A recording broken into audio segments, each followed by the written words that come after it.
La sangre salió a torrente para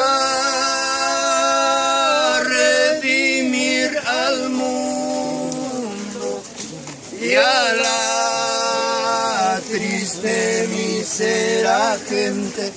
en el árbol de la cruz, donde sangre, fuego,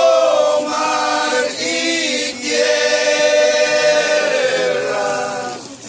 cada siente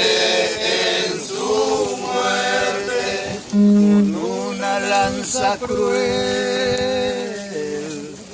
partió el costado y potente,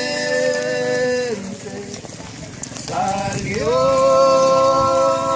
la sangre de Cristo, con la siente en su muerte, en la cruz pagó la culpa de nuestro primer pariente, en su madero redimido por ser Dios omnipotente en el árbol de la cruz.